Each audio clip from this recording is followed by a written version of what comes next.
$250 a month for rent in LA. Yep. And the only price is having your house burned down. Yeah, it's a deal. People need to get in the habit of saving up money for the things that they want to do and not putting it on a card. You don't want kids so much that you got the snip snip. Yes. Does insurance cover it? Welcome to Miles on Money, the show where we get coffee and tell money stories. Let's get into it. How's it going? I'll give you a hug, but it's a little tight. Okay. I wanted to talk about other stuff, but what is this road that we're on? LA's version of SF. Is this the road that they launched the Tesla on? Yes. This cross right here, it's one way going down each side of Baxter. They drove up that side and then came down this. That's insane. Also, this is not stick shift friendly. No, it's not. I think you're the person I've known the longest as someone who's my age. Did we do third grade together or first grade? Second. And then all the way up to 12th grade. Yes. Oh, I forgot to give you a mic. Here you go. We went all the way to 12th grade together. And then you went to PCC. Mm-hmm.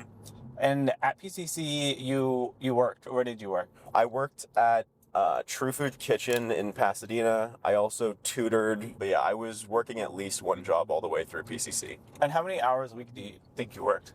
I think I'd be working at True Food at least 2 nights a week, and then I'd do tutoring on Tuesdays and Thursdays. So that was, at its max, maybe 30 hours a week. Oh, whoa. So do you think that affected your grades? No. So then after that, you went to Santa Barbara, UC Santa Barbara? Yeah, so I transferred to UC Santa Barbara. I wanted to ask you, how did you pay for UC Santa Barbara? Do you remember what the total tuition was per year when you went? I think with room and board, Yeah. it came out to something like 33,000. Okay. So what went into paying for that? You only had $7,000 of debt coming out. I'd been saving money the entire time that I was at PCC. Oh, nice. But one benefit of having a big family is that you are very eligible for financial aid. And I applied for a lot of grants. Nice. But all of that debt came from that first year at UCSB. Okay, so $7,000, it's an amount, but it's not a crazy amount. Do you regret that you did that, or it was the right decision? I don't regret it. I think that it's one of those things that's hard to know how much or how influential my college degree is. Yeah. I did notice a very distinct difference, both in terms of how my managers at the restaurant I was working at, True Food, and how people in general kind of took me more seriously as a result of them knowing that I was working my way towards a degree as opposed to just being like someone else just working there. My managers were always very flexible with me in terms of helping me out, but they were not nearly as sympathetic to my coworkers who weren't working their way towards a degree. So would you, if someone was coming to you, or like one of your siblings, Mm-hmm. they're like, I'm going to pull out $10,000 of debt, would you say it's worth it? Obviously for college, I think that's a reasonable amount of money, but I would say it very much depends on where you're getting it. If you're putting it on a credit card, probably not. Yeah. If you're getting it from a private loan company, also probably not. Yeah.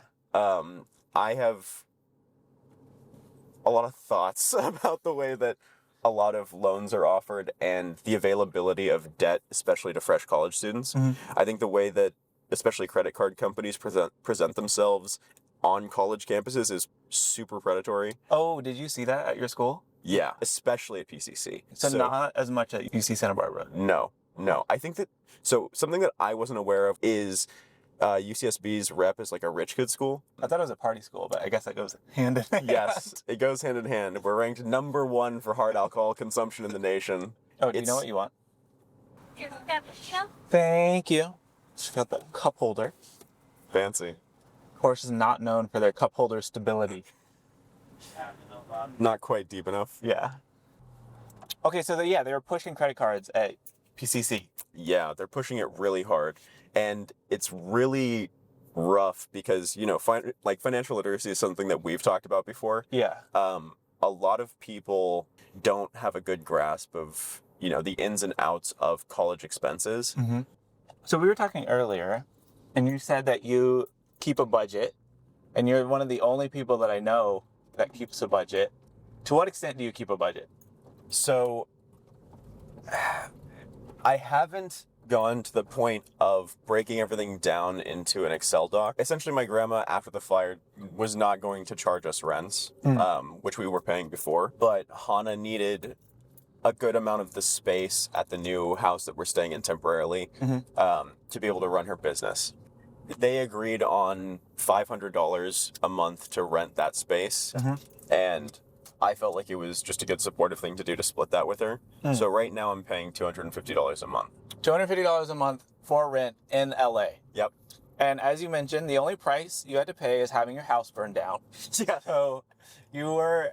It's a deal. Recommend it to anyone. You were a victim of the Eaton fire.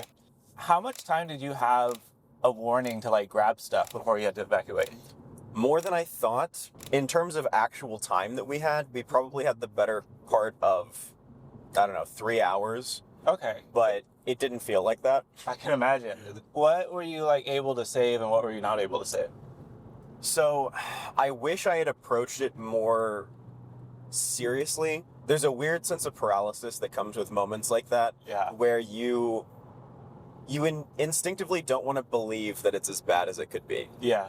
What I ended up packing was, I packed my work computer, associated chargers, all that documentation. I grabbed my passport. I grabbed, a couple changes of clothes. And then kind of on a whim at the last minute, I was just like, I'll probably be bored in the room. So I added my PS5 and my controllers and stuff. I remember Hannah laughing when she came in the room. She's like, you're ridiculous. Because it felt like we were going to be gone for like 24 hours. How much stuff in dollar amounts did you lose? I think what it came out to when we were estimating it with the insurance company was around $45,000. 35,000? 45. 45 for you personally. For Hannah and me combined. That's a lot of stuff. I don't know if I have $45,000 worth of stuff in my apartment. And so do you get all that back? Yes. So one good thing was that my grandma had switched to a high coverage insurance plan a couple of weeks before. I think like 3 or 4 weeks before. You said earlier that you split the $500 rent with her. When you first moved in, how did you discuss splitting finances? What was that conversation like? I've talked about this with a lot of people over the years, and something that my grandma always mentioned to me was how disempowering it felt to always have to go to my granddad for money. Yeah. So your granddad worked and your grandma did not? They both worked originally. They met at county, so they met at the hospital that they were working at. He was an OBGYN and she was working in trauma. They were both earning good money by themselves.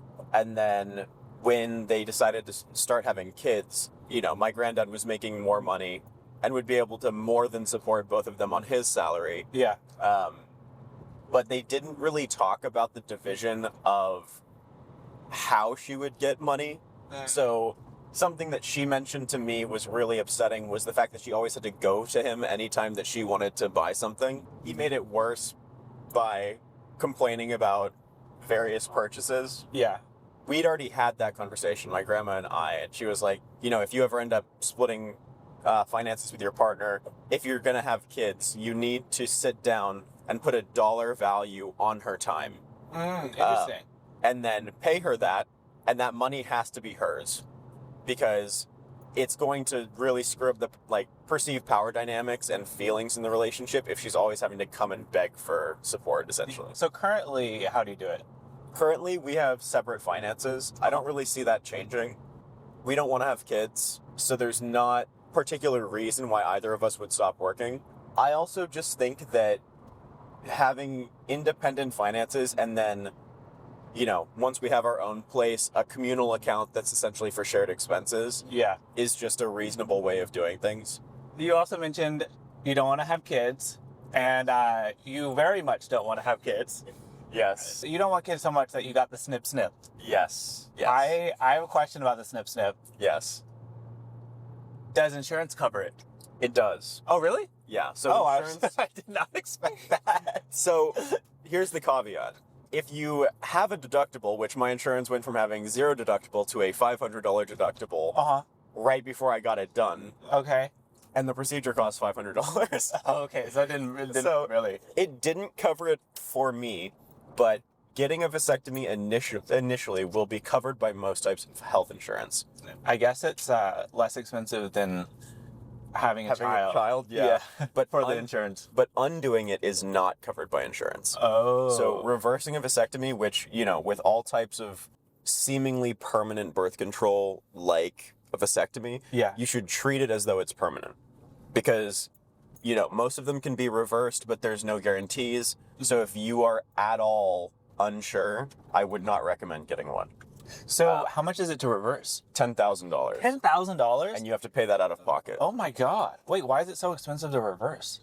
The surgery has to be a lot more precise. Okay, so $500 to get it, $10,000 to reverse it, $1 million to have a baby and carry them to 18 and pay for college. So $1 million now. it's a drop in the bucket compared to the total cost of having a child. Yeah, I mentioned that to the doctor who was performing the vasectomy, which is a hilarious experience.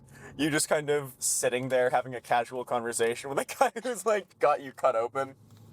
But I was asking, I was like, why is it so expensive? And like, that's a crazy amount of money. And he's like, if you're going to have a kid, $10,000 should not be your concern. That's fair. But- wait, is this blocked off too? What is happening?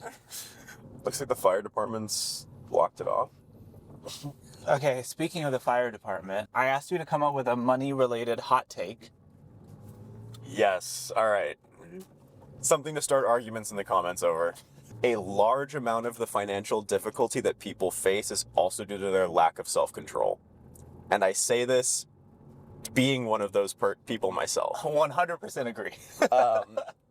Obviously, there's issues with buy now, pay later stuff. There's the fact that debt, and credit card debt specifically, is continually repackaged in different ways and made ever more available to people who lack the self-control to have that amount of power.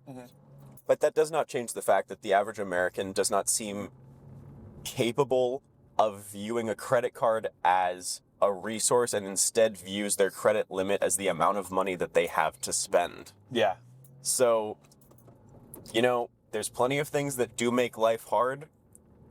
Most of us aren't helping. People need to get in the habit of saving up money for the things that they want to do and not just putting it on a card. Like, I get it if you can't make rent and you just have to put it on a card. Yeah. That is a reality that a lot of people face. But if you want to go out with your friends and you're just dropping, $100 or $200 for a night out on a credit card, that is so dumb. I have $30,000 in credit card debt. I think credit cards are a cancer in our society, along with TikTok. Can we get rid of both? Oh my God. Put it on the ballot. Get rid of TikTok, get rid of credit cards, and we'll be good to go. All right, one more question for you. When you worked at True Food, what were tips like?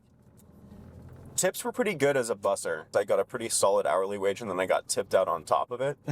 What does tipped out mean exactly? It basically means that the servers tip the bartenders and bus staff for basically helping them out during the shift. Oh, okay, so the server gets like 20% and then they pay a percentage of that to the other people in the... Yeah, so they split out their tips among the other active staff as like a thank you. How do the servers feel about that? I don't think they were very enthused about it. Also because they still had to, they could end up taking home way less or nothing at all and still have to tip everyone else out. Oh, so they could be negative. Yeah. Wait, that's crazy. It's not good. Well, thanks for doing this. You were the first one. If I can get a fist bump, unlike we'll replay the beginning. Replay the beginning, just loop it. Yeah. I'm excited to see people's responses. Oh, yeah, please don't take my mic. I'd have to drive back over here. That would be unfortunate. Thank you for watching this far into the episode. We hit on some really interesting topics like the Eaton fire, getting a vasectomy, splitting finances with your partner. If you have a perspective on any of those topics, leave it as a comment below. I'm super curious. Also, if you have a question that you'd like me to ask to a upcoming guest, then leave that as a comment as well. Like, share with a friend that you know is interested in personal finance and might be interested in a video like this. And we'll see you in the next episode.